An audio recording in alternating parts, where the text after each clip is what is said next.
The project I'm about to share is one I featured in my book because it was one of the most challenging I've ever worked on. It was a competition entry for the World Writing Museum in Songdo, South Korea, a museum dedicated to the history and evolution of writing systems from around the world. Already, that sounds difficult, right? How do you express something so abstract, so vast and symbolic through architecture? What should it look like? What should it feel like? And beyond symbolism, how do you make it a place that genuinely serves people?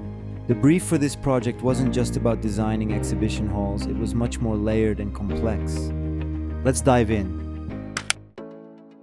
You know that context-driven design is a central theme in my work, right?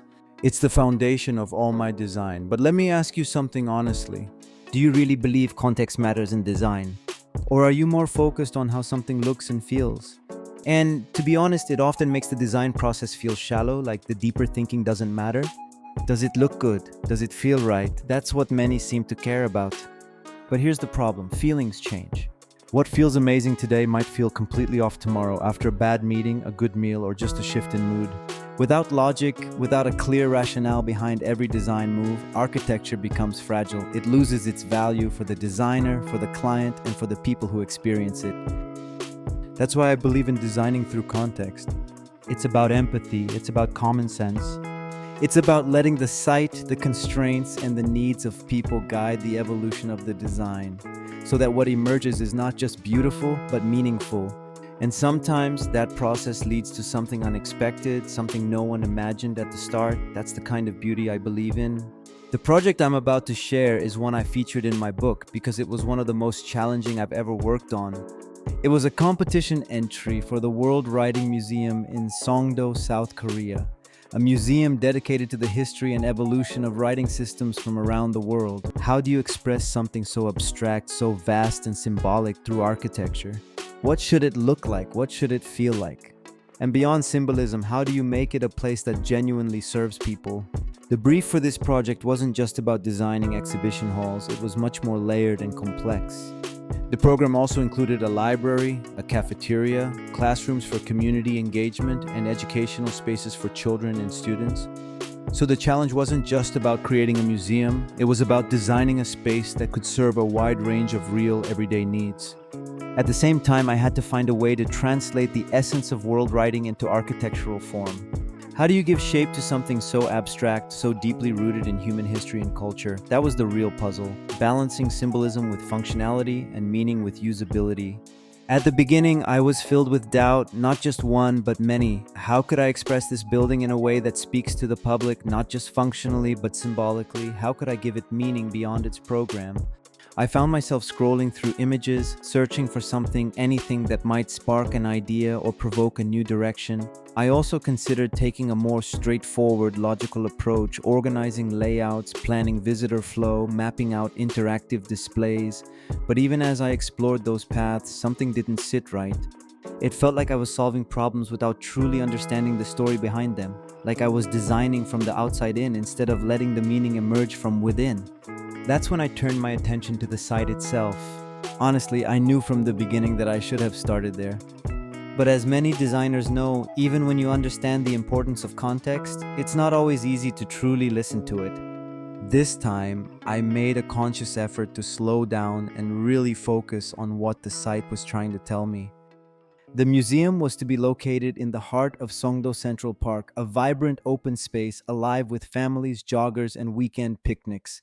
It wasn't a blank canvas, it already had a story, a rhythm, a life of its own. And I realized that any meaningful design had to begin by responding to that. And that raised a whole new set of questions. Should the museum stand out as a bold landmark, or should it quietly blend into the landscape? How could its architecture symbolize the evolution of writing without falling into cliché or overused metaphors? And perhaps most importantly, how could I design a building that would genuinely invite people in, even those who never intended to visit a museum in the first place? Those questions, those doubts became my compass. In this video, I'll walk you through how I turned uncertainty into inspiration and how the World Writing Museum's design grew not from a set of answers but from a series of questions. As I mentioned earlier, the site is located in the city of Songdo, Incheon, South Korea, right at the heart of its Central Park.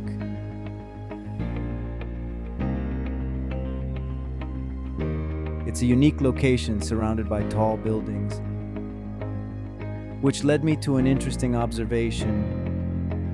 People wouldn't just experience the museum from the ground level. Many would see it from above, looking down from the towers that frame the park.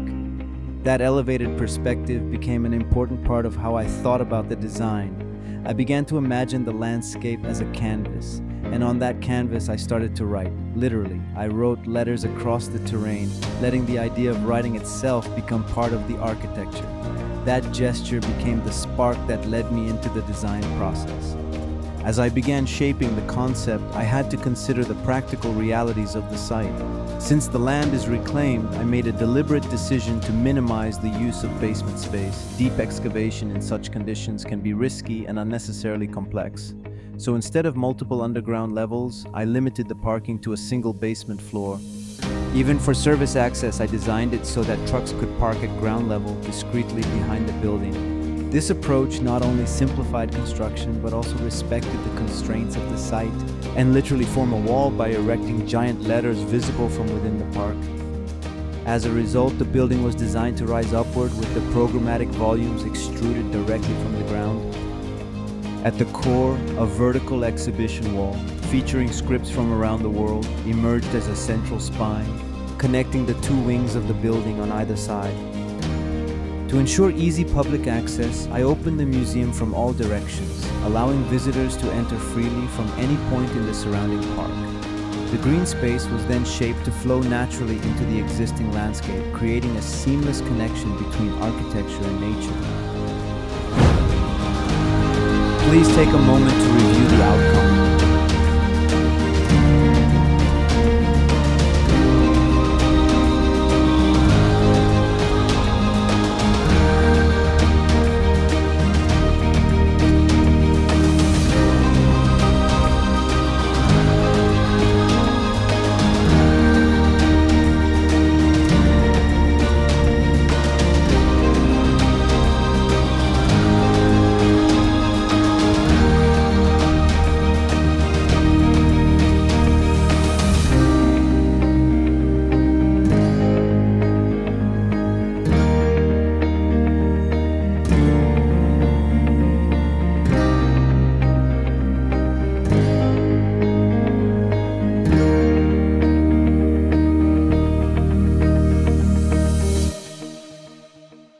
Hope the images help spark some answers for you. For more details, please check the link in the comments. I hope you gained some insights, and next time I'll showcase a real built project to illustrate how context-driven design can create a meaningful impact.